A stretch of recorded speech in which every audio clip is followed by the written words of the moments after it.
Data is the most valuable thing today, चाहे वो organisation है चाहे वो इंडिविजुअल है। तो हम डेटा दे रहे हैं और डेटा को यूज़ करके क्या हो रहा है, चैट जीपीटी आ गया। चैट जीपीटी आपका सब हमारे डेटा पे लर्न कर रहा है, वो it's a machine learning system. तो वो जितनी भी चीज़ें हैं वो सारा डेटा लेके और सेल्फ लर्निंग कर रहा है। उसको प्रोग्राम करके हमने छोड़ दिया, अब उस प्रोग्राम से पैसे नहीं कमाने, अब उसको यूज़ करके बच्चे एसेज लिख रहे हैं, कॉम्पोजिशंस लिख रहे हैं। इवन मैं आपको जो तुमने बात की कि अभी कि हम कोड लिख के हैकिंग करेंगे, कोड लिखने की ज़रूरत नहीं है अब।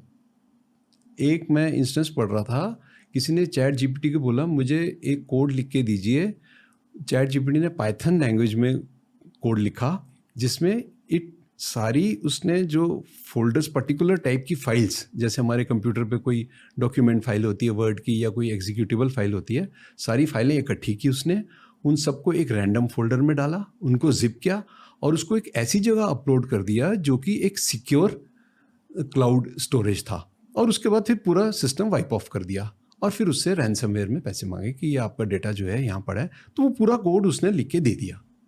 तो it is like a knife, आप चाकू से सब्जी भी काट सकते हैं या किसी का मर्डर भी कर सकते हैं। बेसिकली लाइक सेइंग आपने एक रोबोट बना दिया है खुद के लिए, और अगर आप क्रिमिनल माइंडेड हो आप फिर उस सुपर रोबोट को यूज करोगे अपने क्राइम्स के लिए। ओके तो जैसे स्टीफन हॉकिंग कहते हैं कि अब जो एआई जो है ये it will see the end of the human. आप ये मानते हो? बिल्कुल। Okay, it will overtake.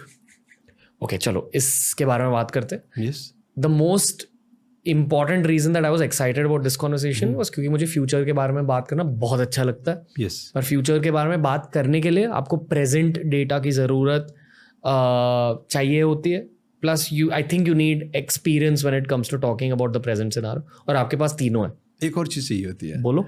आपको अपने इस 3D से बाहर निकलना पड़ता है, आउट ऑफ दिस 3 डायमेंशन से। हम जो हमारी सोच लिमिटेड है ना, हमें साइंस फिक्शन में जाना पड़ता है फ्यूचर के लिए, जो कि लोग जल्दी से नहीं मानते। मैं एज अ साइंटिस्ट अगर बताऊंगा तो शायद लोग सोचेंगे कि यार ठीक बता रही है, कोई और बताएगा तो उसको रिडिक्यूल कर देंगे।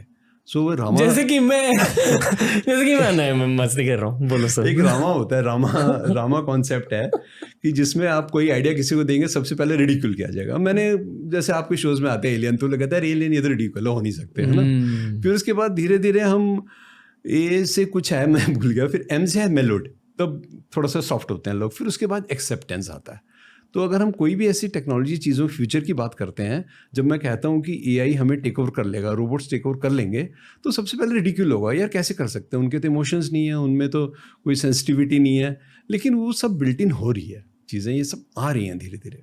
बताइए। Okay, I will give you a very youth slash student perspective. हाँ, मेरे भाई है प्रथम मित्तल, शो पर आए थे, उन्होंने फ्यूचर ऑफ एजुकेशन के बारे में बात करी। बहुत सारी जॉब्स रिप्लेस होने वाले एआई की वजह से, और तब I think chat GPT 4 just launch हुआ था। आजकल हर कोई यूज कर रहा है चैट जीपीटी, ऑलमोस्ट हर जॉब में लोग यूज कर रहे हैं चैट जीपीटी। लोग एआई के सिर्फ इस पहलू को जानते हैं, और फिर एक कॉन्स्पिरेसी थियरी के डोमेन में कॉन्वर्सेशंस चली जाती है, जो आपने कहा। पर क्योंकि आप एक साइंटिस्ट हो, क्योंकि आपने डीआरडीओ में काम